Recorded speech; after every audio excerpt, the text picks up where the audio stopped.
John, ఎవరు వచ్చారు చూడు.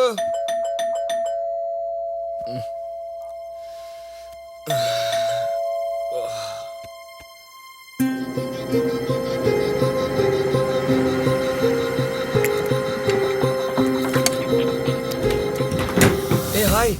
Hi Siddhansh, good morning. Good morning. Come in.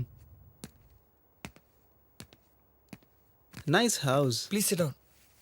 ఏంటి సడన్ గా ఎర్లీ మార్నింగ్? కలిసి కాఫీ తాగుదామని. Yeah sure, 1 minute. Okay.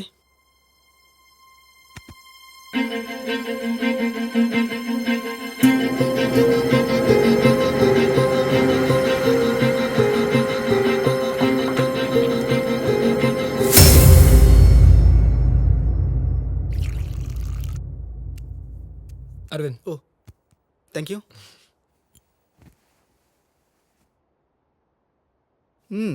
Nice coffee, good one. Siddhansh, నేను చాలా స్ట్రైట్ ఫార్వర్డ్.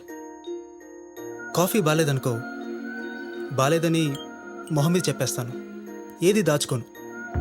నేను ఒక క్లారిఫికేషన్ కోసం నీ దగ్గరకు వచ్చాను. నువ్వు కూడా ఏం దాచుకోకుండా ఓపెన్గా క్లారిటీగా చెప్పాలి. ఏంటి అరవింద్?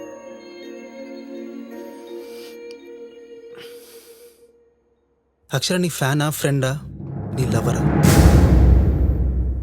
ఏంటలా చూస్తున్నావు, చెప్పు. ఫ్రెండ్, బెస్ట్ ఫ్రెండ్, అంతే. నో, మీరిద్దరు లవర్స్ కాదు, జస్ట్ ఫ్రెండ్స్. మేమిద్దరం క్లోజ్ ఫ్రెండ్స్, క్లోజ్గా ఉన్నాం. కానీ మేము లవర్స్ అని మీరు ఊహించుకుంటున్నారు. మేమెక్కడ మిస్బిహేవ్ చేయలేదు. మరి మీకు ఆ డౌట్ ఎందుకు వచ్చింది అరవింద్? ఆ డౌట్ నాకు కాదు, మిమ్మల్ని క్లోజ్గా చూసిన మా బంధువులకు వచ్చింది. అయినా నేను వచ్చింది డౌట్ క్లారిఫికేషన్కి కాదు, మిమ్మల్ని ఇద్దరిని కలపడానికి.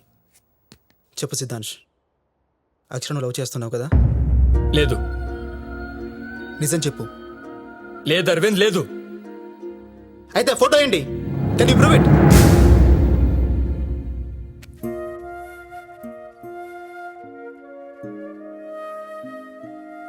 నా రంగుల జీవితంలోకి ఎంతోమంది అమ్మాయిలు వచ్చారు. అందరూ నా పాటని ఇష్టపడ్డారు. అక్షర కూడా నా పాటని ఇష్టపడింది. నేను ఐ లవ్ యూ చెప్పినప్పుడు చాలా బాధపడింది. ఫ్రెండ్ మాత్రమే అని చెప్పింది. ఫ్రెండ్ అంటే ఫ్రెండ్ అని చాలా స్ట్రాంగ్గా చెప్పింది. ఆ టైంలో పెట్టిన ఫోటో అది. ఓకే, ఆలోచించు Siddhansh, this is your last chance. ఆలోచించుకోవడానికి ఏమీ లేదు అరవింద్. నా పాటని ఇష్టపడే ప్రతి అమ్మాయి, నా ఆటోగ్రాఫ్ తీసుకునే ప్రతి అమ్మాయి నన్ను ప్రేమిస్తున్నారని నేను ఎలా అనుకుంటాను? అది కా సిద్ధాంశ్, మావయ్యను ఒప్పించి నేను మీ పెళ్లి చేస్తాను. వద్దు అరవింద్, పదే పదే మీరు నన్ను ఇలా ఇన్సిస్ట్ చేయడం వల్ల అక్షరాన్ని ఇన్సల్ట్ చేస్తున్న ఫీలింగ్ కలుగుతుంది. నన్ను అనుమానించినా పర్వాలేదు, అక్షరాన్ని మాత్రం అనుమానించకండి please. She's your fiancee. Okay, leave it. I appreciate your friendship. మంచి కాఫీ ఇచ్చావు, మంచి ఫ్రెండ్ అని చెప్పావు. మీ ఫ్రెండ్షిప్ నేను నమ్ముతున్నాను. Thank you. Sorry. Bye. Bye.